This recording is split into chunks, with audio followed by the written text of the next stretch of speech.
Abra a tua Bíblia no livro de Abacuque, entre os profetas menores, no capítulo 1. Vamos ler somente o versículo 2, mas vamos fazer uma exposição panorâmica de todo o livro do profeta Abacuque. Seguindo em nossa série de mensagens sobre os males da alma, as aflições da alma, hoje vamos falar justamente sobre sofrimento, sobre dor, sobre aflição. E para isso o Senhor vai nos conduzir nessa exposição de Abacuque, capítulo 1, versículo 2. Diz assim: até quando, Senhor? Clamarei eu, e tu não me escutarás. Gritar-te-ei violência, e não salvarás. De novo, até quando, Senhor? Clamarei eu, e tu não me escutarás. Gritar-te-ei violência, e não salvarás. Vamos falar com Deus.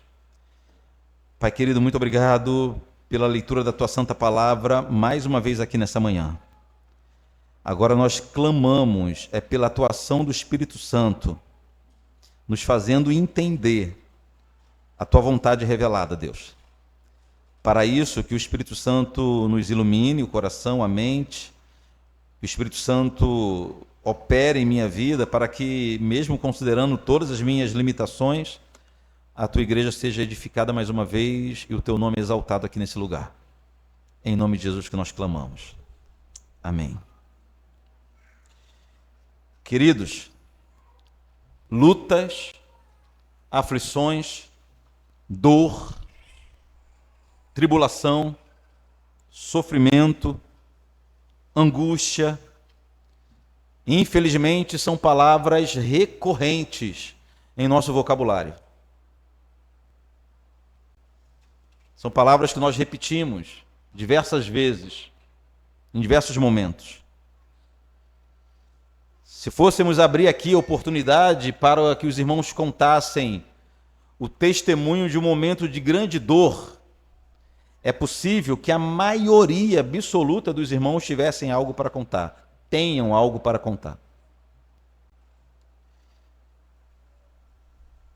Se tem algo que nós somos experientes no sofrimento. E se por acaso há entre nós alguém que não viveu ainda um momento, uma época, dias de intenso sofrimento, eu tenho uma má notícia para você. Se prepare. É questão de tempo.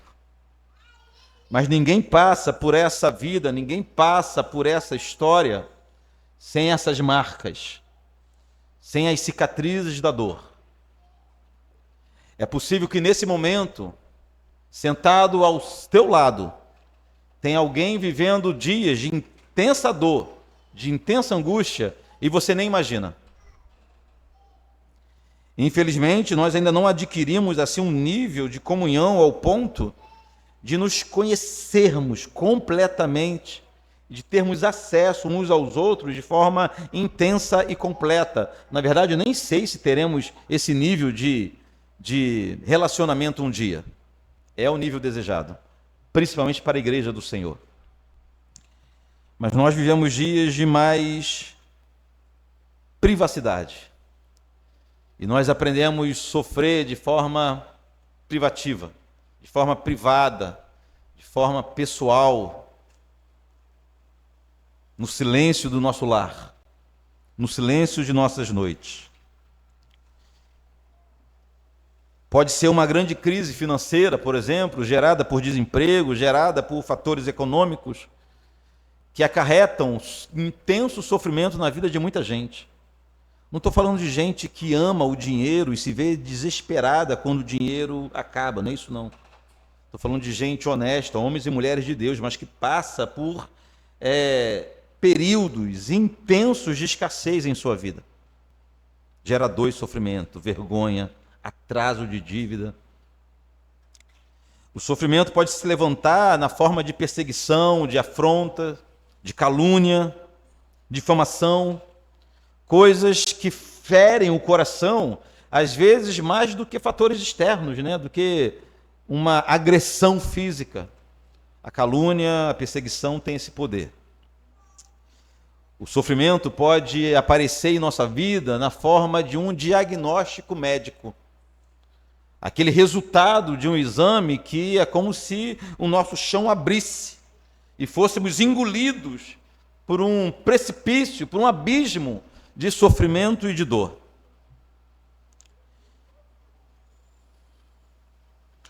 Alguns podem estar sofrendo agora, nesse momento, resultado de sonhos interrompidos, de planos desfeitos. Quantos entre nós tinham um projeto de vida, um sonho para a sua vida, e à medida que os anos passam, não vê esse sonho realizado, pelo contrário, vê esse sonho cada vez mais distante, e isso gera imensa dor, intensa dor. Outros ainda enfrentam o luto, a dor da despedida, a dor da saudade, enfim. Poderia passar aqui o dia inteiro falando de ocasiões, de exemplos de sofrimento na vida do cristão. Não tem como passar pela história sem sofrimento, mas pense você se ao olhar para o futuro, você percebesse que as expectativas são piores ainda. Imagine você em um momento de dor, em um momento de tristeza, em um momento de luta intensa, de agonia. E ao você olhar para o futuro, segundo todas as informações que você tem, você chega à conclusão de que não vai melhorar, tudo vai piorar. Imagine você vivendo sob a expectativa de uma tragédia, uma grande tragédia em sua vida, depois de tanta dor e de tanto sofrimento. Abacuque vivia exatamente assim.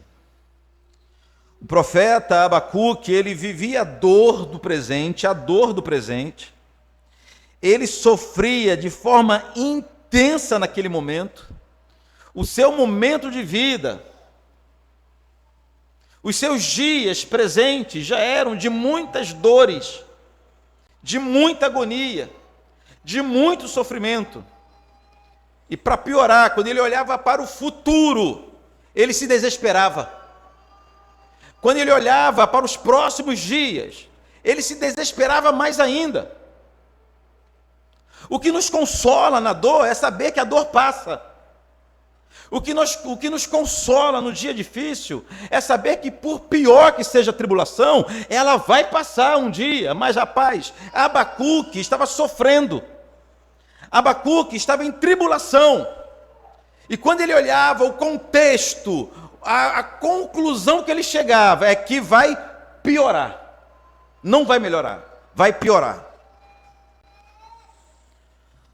Abacuque viveu naqueles que provavelmente foram os dias mais turbulentos de Judá, mais difíceis da nação. O povo de Deus já tinha sido dividido já há muito tempo, o reino do norte e o reino do sul. O reino do norte já tinha ido para o exílio, já tinha sido eliminado pelos assírios. Agora ficou somente o reino do sul, capital Jerusalém, reino de Judá, mas estava vivendo dias muito, muito difíceis. O grande império assírio que destruiu o reino do norte já tinha caído, como profetizou o profeta Naum. Mas em seu lugar levantou-se um império pior ainda. Levantou-se o império da Babilônia. Nabucodonosor era o homem mais temido, mais poderoso da terra nos dias de Abacuque. Babilônia ainda não tinha invadido Judá, mas era o rei da Babilônia quem escolhia o governante de Judá. Babilônia ainda não tinha invadido Judá, mas era o rei da Babilônia quem decidia os rumos da nação. Babilônia ainda não tinha invadido Judá, mas Judá já pagava impostos pesadíssimos para o Império Babilônico. Babilônia, Nabucodonosor ainda não tinha invadido Judá, mas era questão de tempo. E Abacuque sabia disso. Então, quando eu disse que Abacuque viveu provavelmente os dias mais turbulentos de Judá, são por essas razões. Uma nação pagã e opressora dominava já sobre o povo de Deus, mas o pior ainda estava por vir. Como Abacuque conhecia as grandes profecias, Abacuque foi contemporâneo do grande profeta Jeremias, sabia que Deus já tinha decidido castigar aquele povo. Abacuque conhecia as profecias de Isaías. Ele sabia que Deus prometera que se o povo não voltasse para ele, aquele povo seria eliminado, seria desterrado, arrancado de sua terra. Abacuque, como homem de Deus, que conhecia a palavra de Deus, a promessa de juízo, ele olhava para o contexto, ele sabia que o povo estava fazendo exatamente aquilo que o Senhor tinha proibido. Abacuque concluiu de que está ruim, mas vai piorar. Parafraseando os nossos irmãos neopentecostais, o pior de Deus ainda estava por vir, na vida de Abacuque e na vida da nação.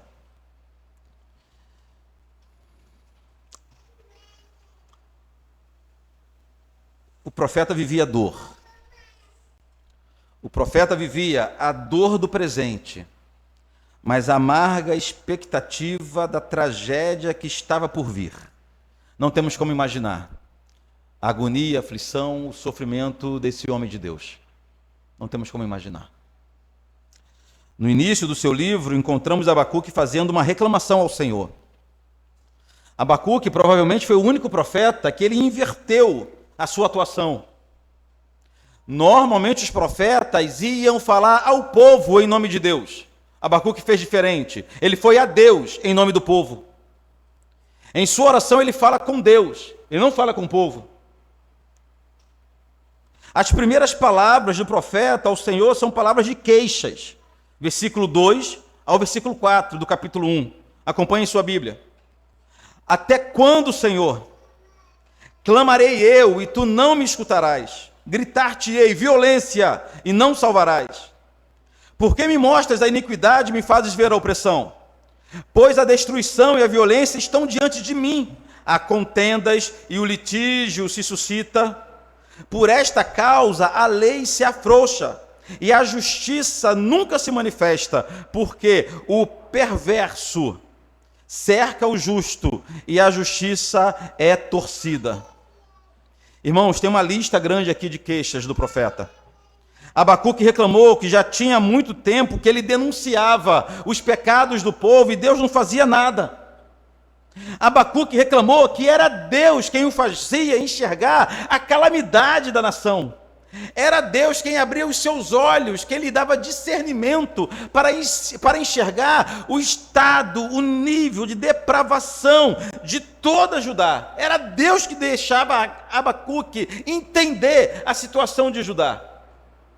E Abacuque clamava, e Deus não respondia. E quais eram as iniquidades que o Senhor mostrava ao profeta sobre a nação? Segundo o próprio profeta diz, eram opressões, destruição, violência, contenda e litígios, guerras, desavenças, conflito entre as pessoas.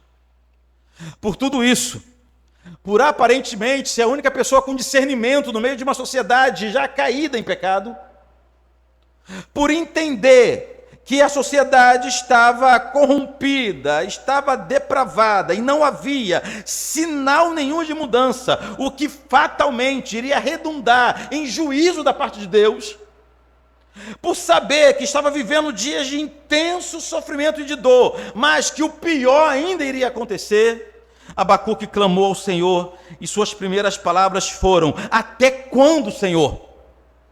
Até quando? Irmãos, até quando é uma expressão de profunda dor e de profundo lamento. Não é por qualquer dificuldade que no passado os grandes homens de Deus oravam dizendo: até quando, Senhor? Não era porque estava passando por alguma pequena desavença, ou algum pequeno problema, alguma adversidade, alguma dificuldade em sua vida pequena. Quando os homens chegavam ao ponto de dizer ao Senhor, de perguntar ao Senhor até quando, é porque a dor era muito intensa. Os salmos de lamentos são exemplos desse tipo de oração. Eu vou ler para os irmãos o salmo de número 13, versículo de 1 ao 2. Salmo 13, de 1 ao 2. Olha o que diz: até quando, Senhor, esquecer-te-ás de mim para sempre? Até quando ocultarás de mim o rosto? Até quando estarei relutando dentro da minha alma, com tristeza no coração cada dia? Até quando se erguerá contra mim o meu inimigo? Salmo 35, versículo 17, diz assim: até quando, Senhor, ficarás olhando?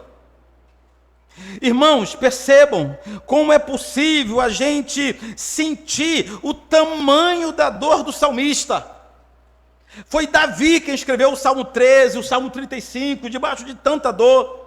Até quando, Senhor, era como se o salmista estivesse rasgando a sua alma, mostrando a Deus todo o seu desespero. Uma dor tão intensa que chegou ao ponto do salmista ser tentado a acreditar que Deus o abandonou. Na cabeça de Davi, em determinado momento, não fazia sentido tanta dor, tanto sofrimento para um servo de Deus. Davi era tentado somente, porque os dois salmos terminam com expressão de louvor e confiança. Mas em determinado momento, Davi era tentado a pensar na possibilidade de ter sido abandonado por Deus. Você já passou por isso? Um ponto de pensar, rapaz, não é possível. Não é possível. Tem algo errado. Tem algo errado. Aparentemente, na mente de Davi, era inconciliável tanto sofrimento na vida de um homem de fé. Então, até quando, Senhor? Era uma pergunta honesta, legítima, de alguém que estava cansado, alguém que já há muito tempo suportava grande e doloroso sofrimento. Quando um servo de Deus chegava ao ponto de fazer essa pergunta ao Senhor, era sinal de que ele não estava passando por um dia difícil. Não é porque o carro quebrou, ou a namorada foi embora, ou o patrão o demitiu. Tudo coisa séria e nos causam dor, mas quando os servos de Deus oravam dessa forma, era porque há muito tempo eles vinham suportando intenso sofrimento. A gente que vulgarizou essa expressão. A gente fala até quando, Senhor, porque tropeçou na pedra. Até quando, Senhor, porque a televisão queimou. Até quando, Senhor, sei lá, porque o carro não pegou. Até quando, Senhor, porque o vizinho me olhou com cara ruim. Até quando, Senhor, porque era muita dor, era muita luta, era muita aflição.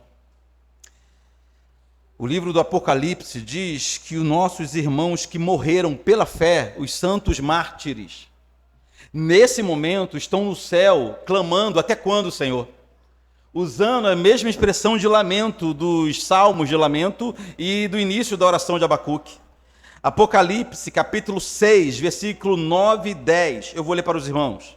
Que diz assim: quando ele abriu o quinto selo, vi debaixo do altar as almas daqueles que tinham sido mortos por causa da palavra e por causa do testemunho que sustentavam.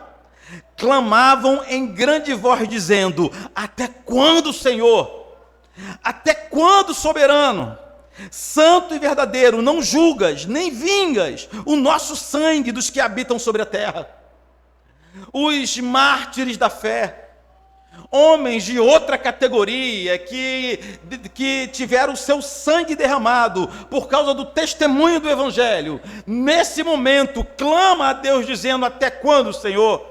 Até quando o Senhor não nos vingará? Eles sabem que a vingança pertence a Deus. Eles sabem também que chegará um dia em que todo joelho se dobrará diante do Senhor. Mas eles clamam com sede dessa justiça divina.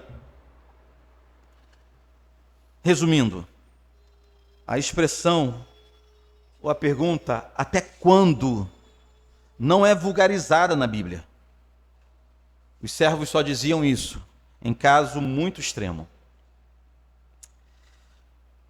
A boa notícia é que nosso Deus ouve orações, mesmo orações de queixa. Falávamos isso umas 2 semanas atrás. As orações de queixas são ouvidas por Deus.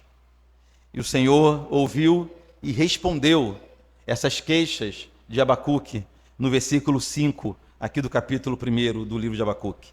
Diz assim: vede entre as nações, olhai, maravilhai-vos e desfanecei, porque realizo em vossos dias obra tal que vós não crereis quando vos for contada. Olha que maravilha. Que maravilha. O homem está em aflição, clama ao Senhor, dizendo: até quando? E o Senhor responde dizendo o seguinte: Abacuque, preste atenção no que eu vou fazer.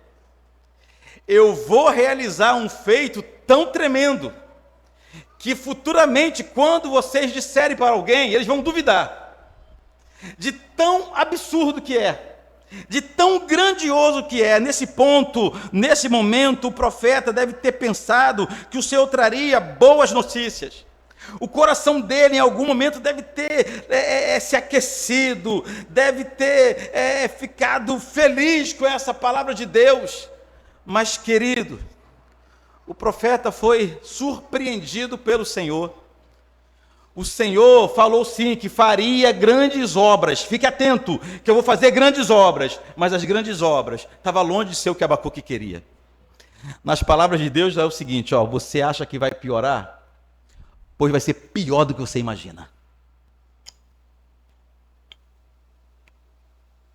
O profeta que foi diante de Deus com uma oração pessimista, por causa dos sofrimentos vividos, ele ouviu do Senhor que viriam ainda aflições piores do que ele imaginava.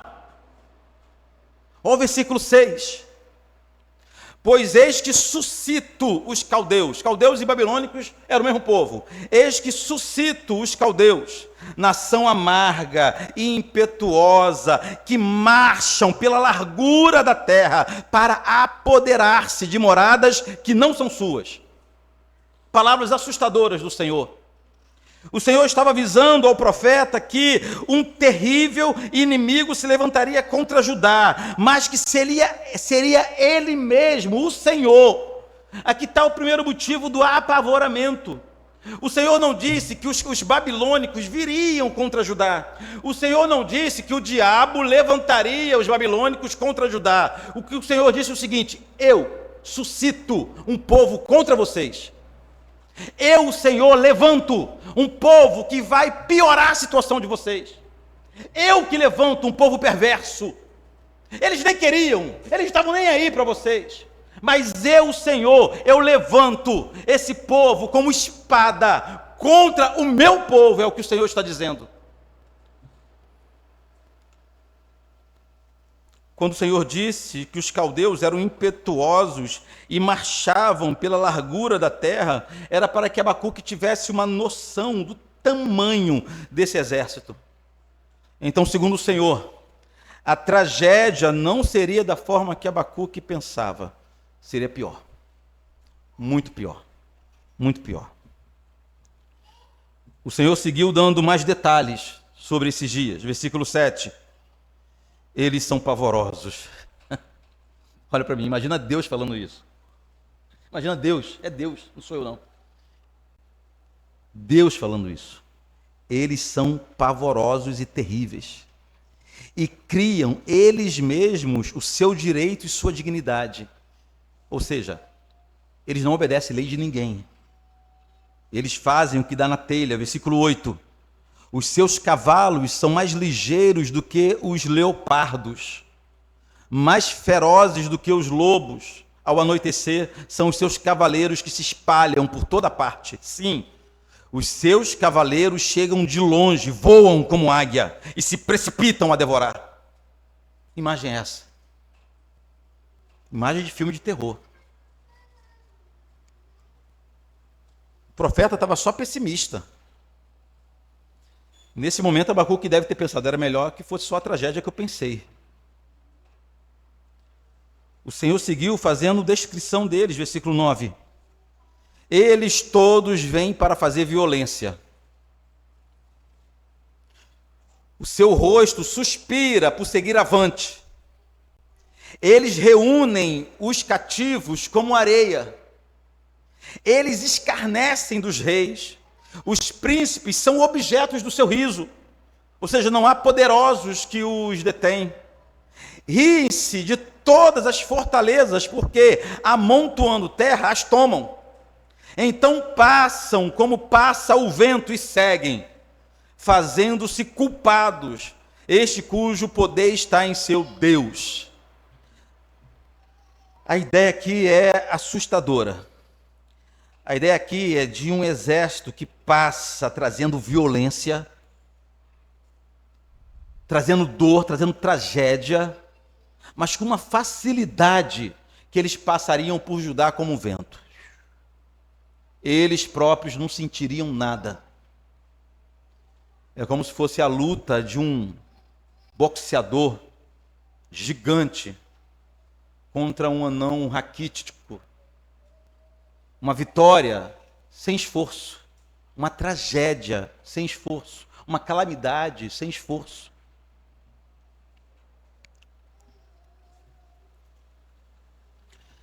Então Abacuque, que iniciou sua oração aflito por saber que o inimigo estava muito próximo, recebeu do Senhor essa resposta. E quantas vezes, irmãos, nossas orações se assemelham a essa?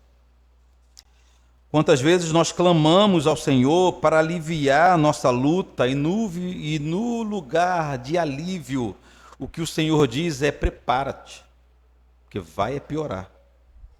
Vai piorar. O apóstolo Paulo, um homem muito superior a nós,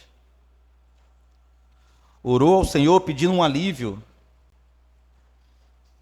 que ele chamou de espinho. Ele orou por 3 vezes, clamando ao Senhor, pedindo um alívio, e o Senhor disse: não.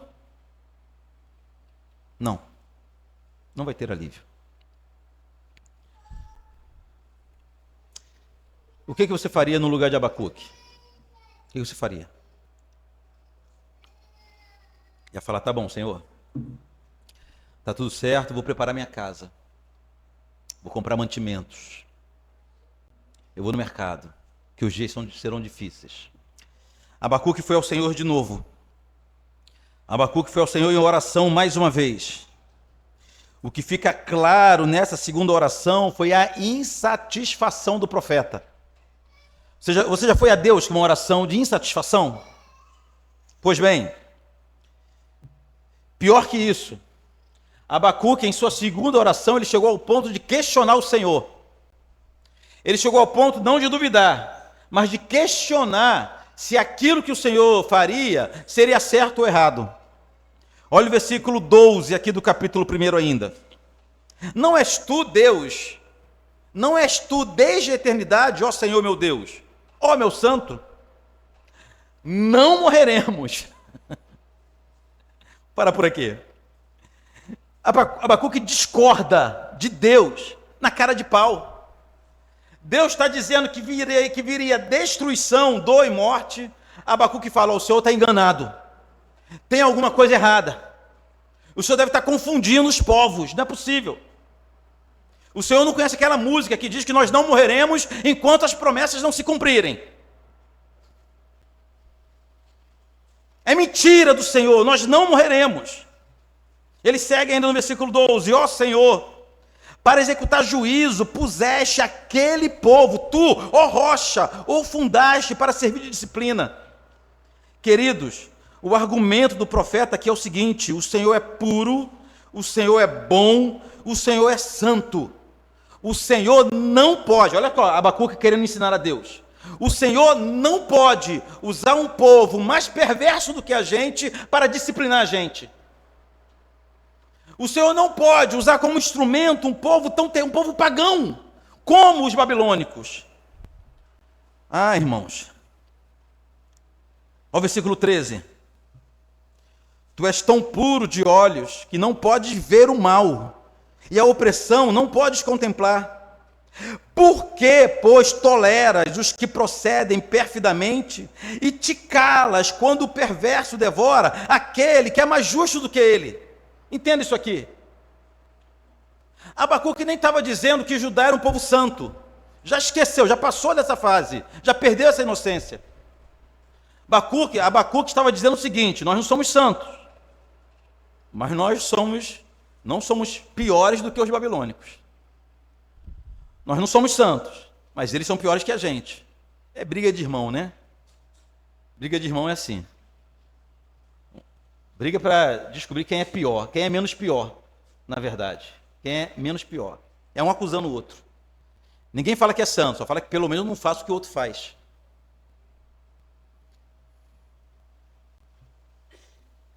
Abacuque estava indignado com Deus, discordando dos planos do Senhor.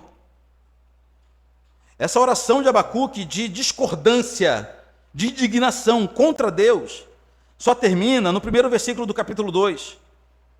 Depois dele demonstrar toda a sua insatisfação com os planos do Senhor, ele disse o seguinte: por-me-ei na minha torre de vigia, colocar-me-ei sobre a fortaleza e vigiarei para ver o que Deus me dirá e que resposta eu terei à minha queixa. Nesse ponto, nós não podemos discordar de que Abacuque era perseverante em sua oração. A oração de Abacuque podia ter até alguma inconsistência. A oração de Abacuque poderia até ter algum grau de insanidade, de tolice, melhor dizendo. Mas constante ele é. Ele ora ao Senhor pela segunda vez. E disse ao Senhor que os planos dele estavam errados. Pediu ao Senhor para reaver esses planos aí. E depois ele se colocou na sua torre de vigia, o seu local de oração espera, de perseverança, para aguardar com paciência a resposta de Deus. E mais uma vez o Senhor respondeu.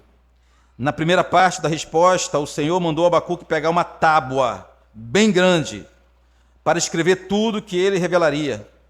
Essa tábua deveria ser muito grande, como um outdoor, para que todos que passassem pudessem ler, mesmo quem passasse com muita pressa, o versículo 2, aqui do capítulo 2.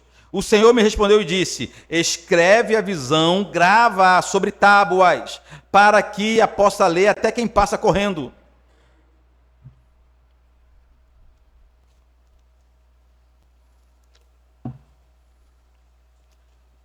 Mas o que foi que o Senhor respondeu dessa última vez? O Senhor deu ao profeta duas revelações maravilhosas e consoladoras. É verdade que nenhuma delas era ainda o que o profeta desejava. Qual era a oração que Abacuque queria, qual era a resposta que Abacuque queria ouvir de Deus? Você consegue imaginar? Abacuque queria ouvir assim, ó: pode ficar tranquilo, eu vou dar cabo dos seus inimigos. Abacuque já deveria ter ouvido histórias fantásticas de Deus dando livramento ao seu povo de forma impressionante. Teve em alguns episódios que o povo de Deus nem precisou lutar. Foi para o campo de batalha, começou a louvar a Deus e os inimigos se confundiram entre si e se eliminaram. Lembra disso? Com o rei Josafá. Teve outro episódio ainda lá em Samaria, que conta a história de 4 leprosos que estavam do lado de fora da cidade, e eles estavam entre morrer de fome, não podia entrar, a cidade estava sitiada, ou morrer ali de fome, ou sei lá o quê, ou morrer de fome. Eram as únicas opções. Eles resolveram então se entregar ao exército assírio, porque eles imaginavam que como prisioneiro de guerra, pelo menos teria comida. E quando a Bíblia conta que enquanto os 4 leprosos, quando eles saíram dos seus lugares e foram caminhando para onde estavam acampados os inimigos, os assírios começaram a ouvir o som de um grande exército se aproximando. Eles se apavoraram e bateram em retirada. Ou seja, em muitos momentos o Senhor deu livramento absurdo para o povo. Era isso que Abacuque queria ouvir. Queria ouvir um: não temas, deixa comigo, nada disso irá acontecer. O Senhor respondeu, as respostas, mais uma vez, do Senhor foram boas, foram consoladoras, apesar de não serem o que Abacuque queria ouvir. Em relação à Babilônia, nação perversa, que o Senhor usaria para castigar seu povo, o Senhor prometeu que depois, eles é quem seriam castigados. Babilônia é ruim, eles são malvados, eles são perversos, deixa isso comigo. Eu vou usá-los como instrumentos, como vara do meu açoite, mas depois eles vão pagar pelo mal que eles fizeram a vocês. Olha que impressionante. É um Deus que governa a história, que faz o que Ele quer na história. Versículo 5 do capítulo 2. Assim como um vinho é enganoso, tão pouco permanece o arrogante, cuja ganância, a gananciosa boca se escancara como sepulcro, e é como morte, que não se farta. Ele ajunta para si todas as nações e congregam todos os povos. Daí adiante, o Senhor continua dizendo que Ele vai acabar, Ele vai descer sua mão pesada de juízo contra a Babilônia depois. Então deixa que Babilônia eu cuido depois. Mas o mais importante foi quando o Senhor garantiu que haveria um escape no meio da tragédia. O Senhor não mudou de plano em relação à tragédia.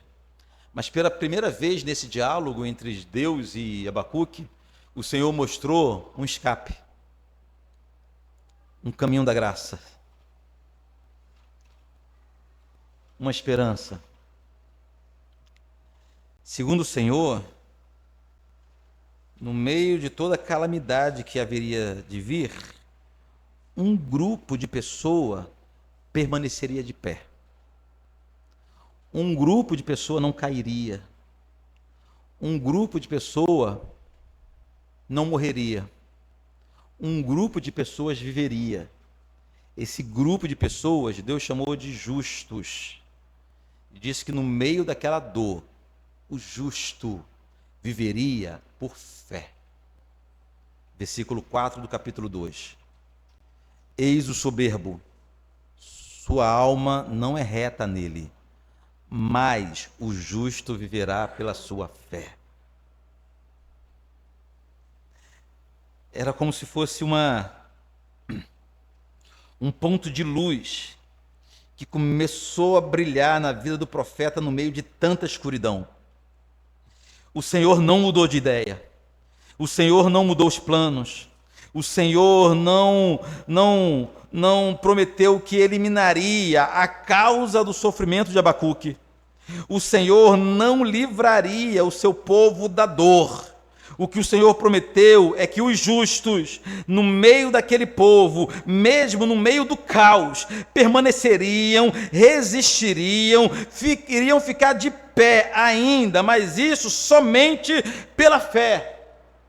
O que sustentaria o povo de Deus quando a ira do Senhor se acendesse contra a nação, quando todos estivessem sendo castigados como fruto do próprio pecado, não é mais nada senão a fé no Senhor.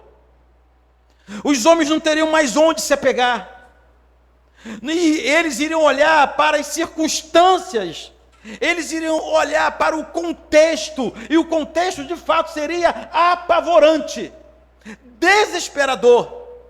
Mas segundo Deus, haveria um remanescente no meio de todo esse sofrimento, que passaria pelo sofrimento também, mas que não iria se desesperar, mas não iria sucumbir à dor, não iria ser vencido pelo sofrimento, porque iria se apegar tão somente, unicamente, à sua fé.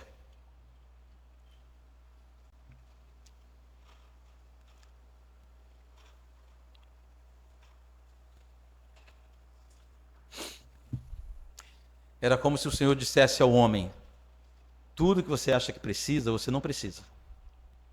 Você que pensa que precisa. Você pensa que precisa de um exército mais poderoso do que o do inimigo. Você pensa que precisa de mais tempo. Você pensa que precisa de mais força. Você pensa que precisa de mais armas, de mais instrumento. Você pensa que precisa de mais recursos humanos. Você pensa que precisa de mais força física. Você pensa que precisa de mais dinheiro. Você pensa que precisa que a circunstância seja alterada, seja mudada. Você pensa que precisa que a luta finde, mas nada disso você precisa. O que você precisa é tão somente guardar fé no seu coração. Foi nesse momento que, como se fosse uma mudança de chave no coração do profeta, ele fez algumas afirmações que são fundamentos da nossa esperança. Olha o que ele falou no versículo 20 do capítulo 2. O Senhor, porém. Ele começa a oração dizendo: até quando, Senhor? Agora ele diz: o Senhor, porém, está no seu santo templo. Cale-se diante dele toda a terra. Cale-se os lamentos. Cale-se as queixas. O profeta concluiu que mesmo em meio à pior tragédia, mesmo em meio à pior calamidade, mesmo em meio ao pior sofrimento, Deus está reinando. Deus está reinando. As coisas não fugiram do controle de Deus. Do ponto de vista do céu, está tudo saindo conforme planejado. Nada escapa ao seu controle. Parece que o coração de Abacuque começa a mudar, a inclinação começa a mudar, começa a ser fortalecido, começa a ser avivado. Depois da promessa de que os justos seriam sustentados pela fé, depois da certeza que o Senhor estava onde ele sempre esteve, em seu santo lugar, o profeta agora sim, ele termina o seu livro cantando. O livro que terminou, ou seja, o livro que inicia pessimista, desesperado, termina cantando. Houve uma mudança no espírito desse homem. Então ele canta no capítulo 3, do versículo 1 ao versículo 19. Tem um cântico nos lábios. Ele deixou de lamentar, deixou de se queixar. Eram lamentos santos, eram queixas sinceras. Mas agora as queixas, os lamentos saíram dos lábios do profeta. E ele passou então a cantar a partir do versículo 1 do capítulo 19. Olha o que ele diz: oração do profeta Abacuque sob forma de canto. Tenho ouvido, Senhor, as tuas declarações, as tuas palavras. O que faltava ao profeta era, em primeiro lugar, dar atenção às palavras de Deus. Tenho ouvido, ó Senhor, as tuas palavras e me sinto alarmado. Aviva, Senhor, a tua obra no decorrer dos anos. Ele estava virando pentecostal agora. Começou um batista chatão lá, todo incrédulo, apavorado com o que estava para acontecer. O coração agora aquecido, todo renovado. Aviva, Senhor. Ele percebia, ele sabia, ele reconheceu a necessidade que nós temos de sermos avivados pelo Senhor de tempo em tempo. Ouso dizer que toda semana precisamos nos reunir para o Senhor avivar o nosso coração, aquecer a nossa alma mais uma vez. Um breve período longe da comunhão dos santos e dos irmãos, longe da Assembleia dos Santos, é suficiente para enfraquecer a nossa fé, enfraquecer a nossa visão. Daqui a pouco a gente está dando mais valor às circunstâncias, aos problemas, às adversidades, ao invés de tão somente avivar a fé no coração. Aviva, Senhor, a tua obra no decorrer dos anos. E no decurso dos anos, fazei-a conhecida na tua ira. Ele já conta agora com a ira é certo. Senhor, a ira vai vir. O Senhor vai nos visitar com sua ira. Mas na tua ira, lembra-te da misericórdia. Ele para e faz tremer a terra. Ele sacode as nações, esmigalham-se os montes primitivos, os outeiros eternos se abatem, os caminhos do Senhor são eternos. Sabe o que significa isso? Que os caminhos do Senhor são diferentes dos nossos caminhos. A gente olha para amanhã, por exemplo, de repente você olha para amanhã e é desesperadora a tua caminhada, mas o Senhor olha para a eternidade. O Senhor sabe onde iremos chegar. Nessa primeira parte do seu cântico, o profeta exaltou toda a grandeza e o poder de Deus. O Deus das batalhas, o Deus das vitórias, o Deus da nação, o Deus das nações, o Deus da história. Então o profeta terminou o seu cântico com aquela parte que mais conhecemos. Os irmãos vão perceber que Abacuque imaginou um cenário de caos completo. Ele não pede mais para o Senhor eliminar o caos. Deixou disso, abandonou. Abacuque agora é um crente maduro. Ele não estava pedindo para o Senhor eliminar o caos. Ele estava pedindo para tão somente sobreviver em meio ao caos. Versículo 17. Ainda que a figueira não floresça, nem haja fruto na vide, e o produto da oliveira minta, e os campos não produzam mantimento, e as ovelhas sejam arrebatadas do aprisco, e nos currais não haja mais gado. Ou seja, Abacuque estava considerando a possibilidade de uma escassez completa, fome generalizada, sem ter mais o que comer em lugar algum. Aí ele termina no versículo 18 dizendo: todavia. Esse todavia é fenomenal. Esse todavia é a prova, a marca de que um cristão agora amadureceu. Um cristão fraco na fé agora amadureceu. Todavia, eu me alegro no Senhor e exulto no Deus da minha salvação. Assim, Abacuque, que começou a oração com angústia e pessimismo, terminou cantando com confiança. O cenário não mudou, perceberam isso? O que mudou foi o coração do profeta.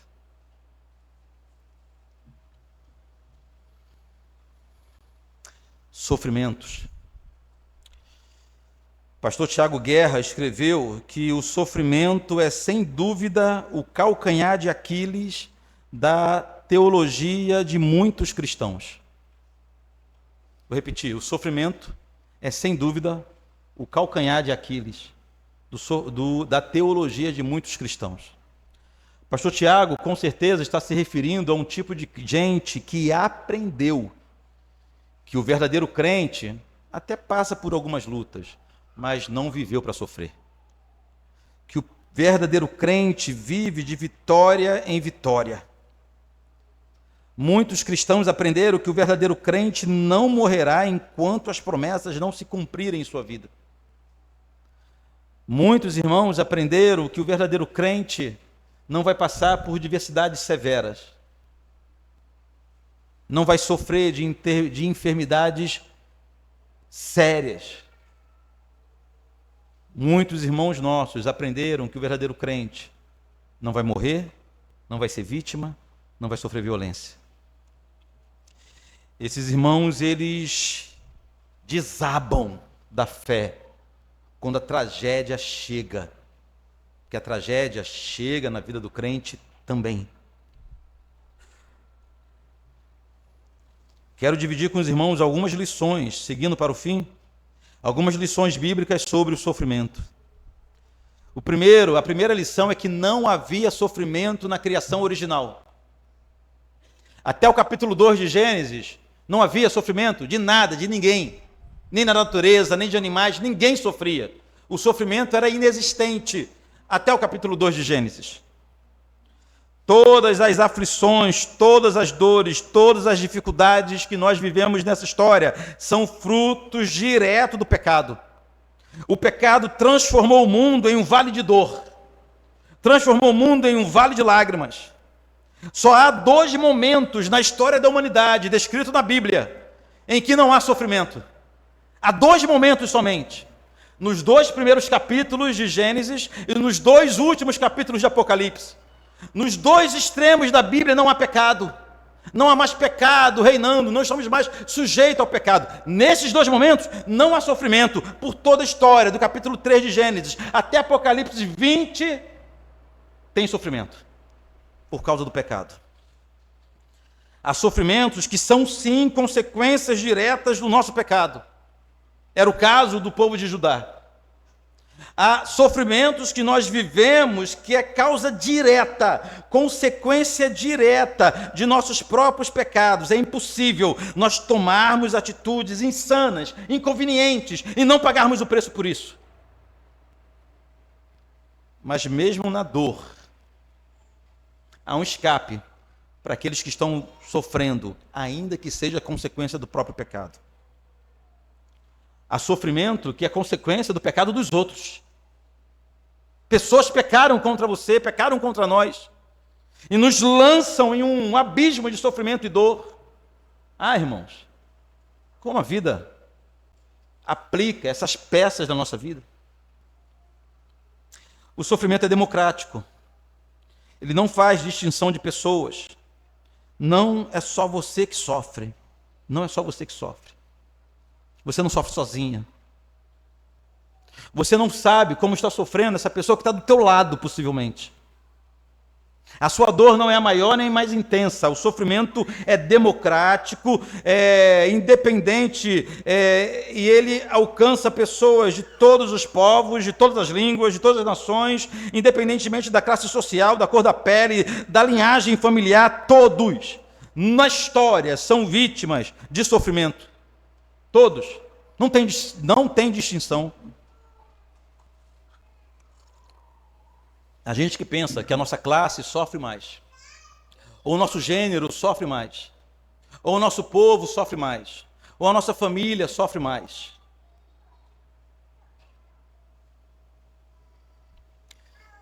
Eu me lembro quando, pela graça de Deus, nós conseguimos matricular o Arthur numa escola que nós não tínhamos condições de pagar. Depois de um processo longo, de um processo difícil, de seleção difícil, conseguimos matricular o Arthur. Então eu sabia que ele teria acesso a colegas com uma situação financeira muito diferente da nossa. Eu deixei para ter uma conversa com ele na noite anterior ao início das aulas, para ele não esquecer. Eu falei para ele assim: Arthur, você vai conhecer pessoas com uma situação financeira bem diferente da nossa, morando em casas, em apartamentos que eu acho que nós nunca iremos morar, viajando por lugares que eu acho que nós não iremos, tendo recursos que nós nem sonhamos ter, se terá colegas assim. E isso não significa que a vida deles é melhor do que a tua. Eles têm problemas que você nem imagina. Eles têm lutas e dificuldades que você nem imagina. É porque nós, que de vez em quando somos seguidores de Mamon, nós achamos que tudo se resolve com dinheiro. E que as pessoas que têm dinheiro não têm dificuldade. Dito e feito, quando ele teve acesso, conheceu pessoas que daria de tudo para mudar de lugar com ele. A mentalidade de que a vida delas não são melhores que a nossa. Pelo contrário, tem gente sofrendo de forma muito mais intensa que a gente. Eu me lembro quando eu trabalhava como motorista de Uber. Eu já contei essa história para os irmãos. Eu fui chamado para pegar uma menina lá dentro de Cabo Sul, no bairro 12 de outubro. 12 de outubro o nome, né? 12 de novembro, 12 de dezembro. 12 de alguma coisa. Outubro. E a garota falou: eu estou indo para viagem longa, eu estou indo para Niterói, Pendotiba. Eu peguei a viagem. Quando cheguei lá, uma comunidade, um lugar muito pobre mesmo, um barraco muito pobre. Sai aquela garota, uma menina nova, branquinha, cabelo pintado de azul, curtinho. Ela entrou, e a viagem era longa, menina muito simpática, muito simples. Fomos conversando, aí ela falou que conheceu a namorada dela na faculdade, e ela passava os dias aqui. A garota tinha cara de 12 anos, não tinha. Já deveria ter uns 17, 18, 19, não sei. E aquilo me deixou incomodado, e perguntei: mas os teus pais não se incomodam, não? De você ficar tanto tempo fora? Ela falou para mim o seguinte: eu estou fora de casa há 4 dias. Meus pais nem perceberam. Nem perceberam. Deixei ela em casa, entramos em um condomínio de mansões, daquelas que a gente vê só em filme, em televisão, em novela. Deixei a garota indo para a casa dela, que ela ia pegar roupa, passar um dia em casa, pegar algumas coisas e voltar para casa, com relacionamento zero com seus pais. Tudo que ela queria era um pai e uma mãe para conversar de noite. Era uma família do jeito que a gente tem. Olha, que maravilha.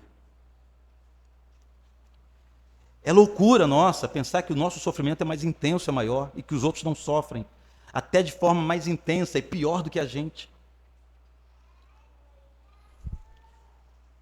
Outra lição bíblica é que o sofrimento não termina nessa vida. Enquanto vivermos, sofreremos. Nesse sentido que eu estou afirmando. Nessa vida, o sofrimento não termina. Enquanto estivermos aqui, o Senhor Jesus já nos avisou que nós seríamos odiados por todos. O Senhor Jesus nos avisou que nesse mundo teríamos aflições. O Senhor Jesus não prometeu uma caminhada longe de luta e de dor. O que Ele prometeu é que estaria conosco sempre. Outra lição que aprendemos é que há um plano de Deus na tua dor. Há um plano de Deus no teu sofrimento.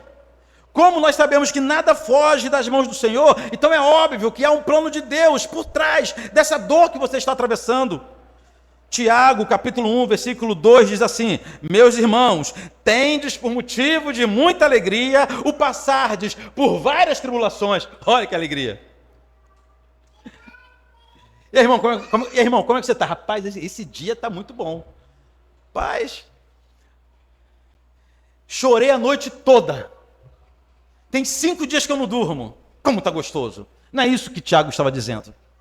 Tiago estava dizendo o seguinte: quando vocês passarem por muitas tribulações, se apeguem, se consolem na certeza de que Deus está cuidando de vocês, de que há um plano do Senhor, que vocês estão sendo privilegiados em sofrer pelo Evangelho e que há uma bênção no processo do sofrimento. Olha só.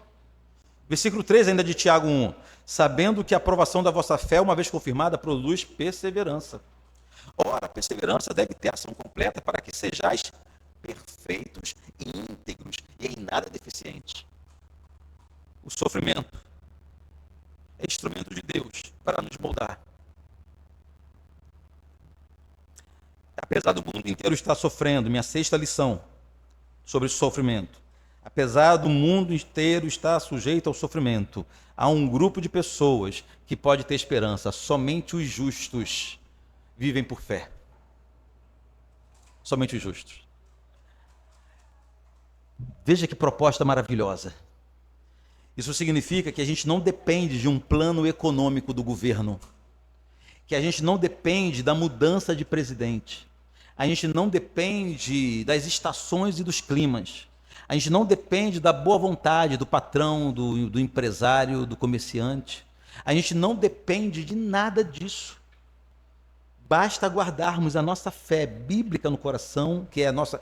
O que é fé? É confiança na palavra de Deus, que isso será suficiente para nos manter de pé. Sobre o sofrimento ainda, 7ª lição. Algo extremamente importante que jamais podemos esquecer é que Jesus também sofreu. Quem somos nós? Quem somos nós?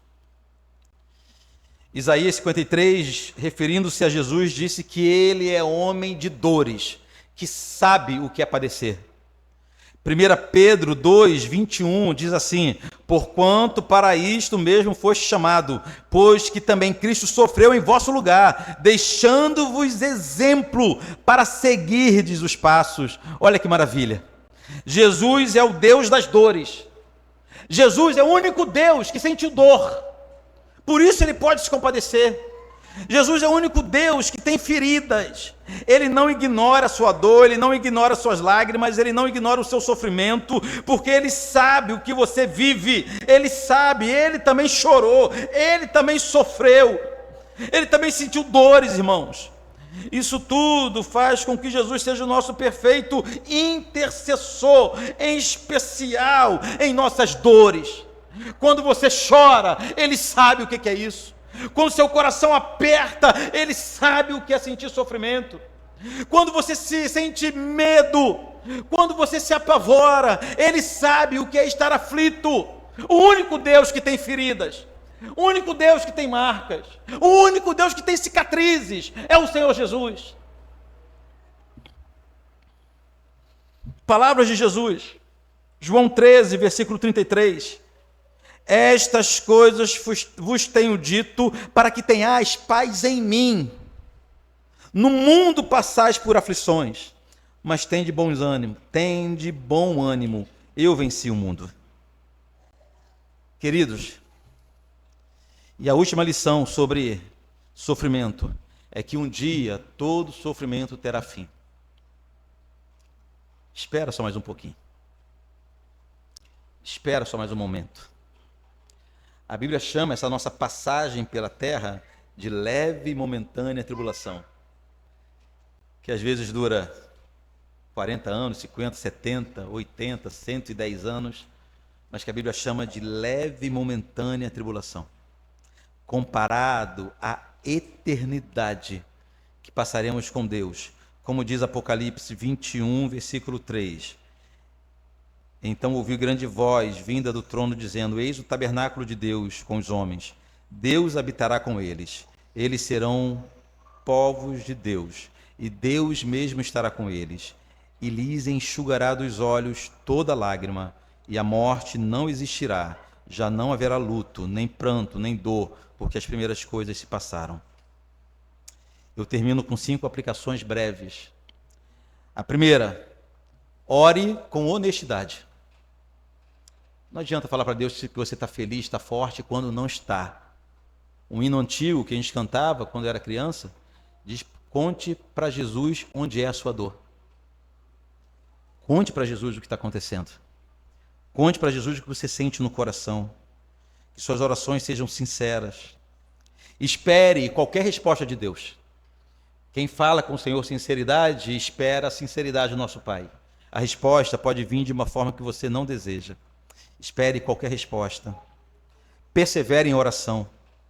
Persevere em oração mesmo quando a resposta não for positiva aos seus olhos. E por fim, amadureça. Aproveite a luta, a dor, o sofrimento para amadurecer. O problema dessa geração de cristãos atual é porque todos eles cantam, ainda que a figueira não floresça, antes de orar. Até quando, Senhor? O até quando, Senhor, precede o ainda que a figueira não floresça. Uma geração de crente mimado, de jovens neófitos na fé, imaturos, cantando que ainda que a figueira não floresça, todavia eu me alegrarei. É mentira deles. Nós sabemos que é mentira. Não suportam um grão de arroz caindo em sua vida. Mas o sofrimento nos amadurece. Que essa dor, que essa aflição torne você um cristão mais maduro. É disso que a igreja precisa, é disso que você precisa, amadurecimento. Chegar ao ponto de falar para Deus: Deus, ainda que, todavia eu me alegrarei, confiante no nosso Senhor. Que o Senhor nos abençoe.